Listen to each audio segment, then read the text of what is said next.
Welcome in, and thanks for joining us for the latest edition of the WHHI Daily News, where we strive to bring you more Lowcountry news more often. I'm Bob Stevens.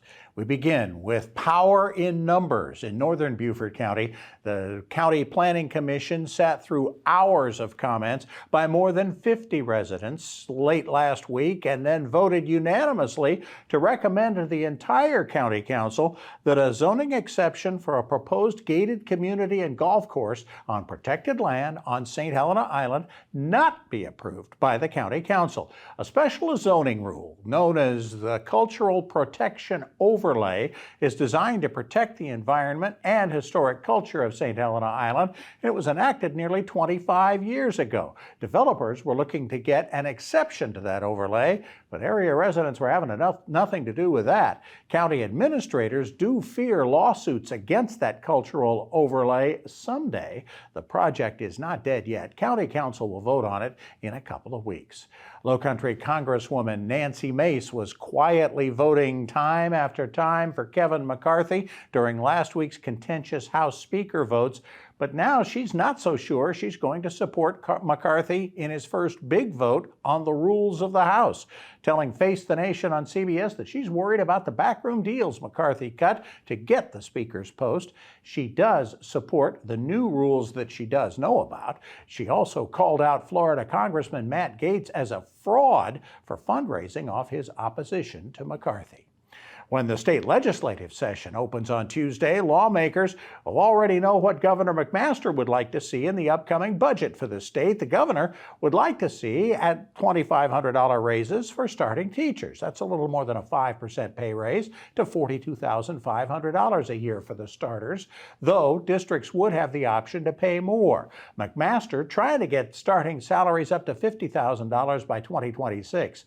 He also wants to spend more on four-year-old pre-K and scholarships for parents to send their kids to private schools. He also wants millions for college tuition, for a freeze in college tuition, and for more scholarships for college students.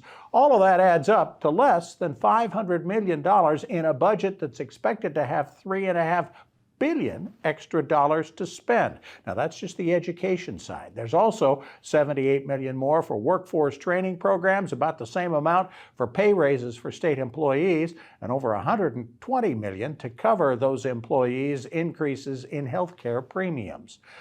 But will the pay raises for starting teachers do anything to keep current teachers from leaving at a record pace?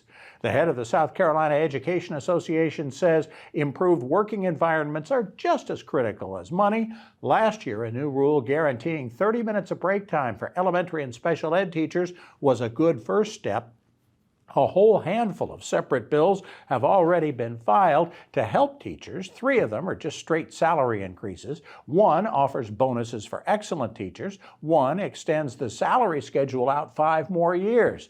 Another bill wants to place private sector pros who want to become teachers in the salary schedule that counts their experience outside the school as teaching experience. And there's another bill that offers teachers choice and extra pay for extracurricular activities rather than just demanding it. There is also a bill that offers the same parental leave rules as other state employees. That's a law that only 3 other states have. Among those attending Monday night's national championship football game, former Beaufort High basketball player Anderson Jones and his family, thanks to the Dream on 3 organization that tries to grant sports-themed dreams for kids and young adults with life-altering physical and mental conditions. The 17-year-old Jones, of course, fell off a roof that he was helping build on Fripp Island last summer and was paralyzed from the waist down since. He is rehabbing, hoping to walk again. Besides game tickets, the family has been to VIP concerts featuring Pitbull and the Jonas Brothers and has also toured SoFi Stadium. For more information on these and other Lowcountry stories, we invite you to visit the sources listed on your screen. We're going to talk sports in just a little bit, but first, let's talk about the environment. Outside, it has been terrific over the last week. How much longer will it continue to be this way? Maria Soden? Thanks, Bob. Yep, so taking a look ahead, it does look like we're having another great week weather-wise. We are going to see a little bit of rain midweek, but not too bad. Taking a look at Tuesday, however, it's going to be mostly sunny with Hilton having a high of 61, a low of 46. Bluffton's going to have a high of 63, a low of 43. And Beaufort's going to have a high of 62 and a low of 44. The sunrise for Tuesday is going to be at 7:25 and sunset's going to be at 5:36. Taking a look at the beach tides, high tide's going to be at 11:11 a.m. and low tide's going to be at 6:41 p.m. Take a look into the rest of the week. Wednesday, it's going to be sunny with highs in the 60s and lows in the 40s. Come Thursday, it's going to be cloudy with a couple showers throughout the day. Highs are going to be in the mid to upper 60s and lows are going to be up in the 50s. And then come Friday, it's going to be partly cloudy with a couple showers throughout the day again, but it should clear up by the evening. Highs are going to go down into the upper 50s and lows are going to go back down into the 40s. That's it for today. Let's head back to the desk. When we come back, more sports talk. We'll wrap up the weekend in sports with Justin Jarrett. We'll also talk with Joe Monmonier, the athletic director at Hilton Head High, about the spring season for the Seahawks. Stay with us.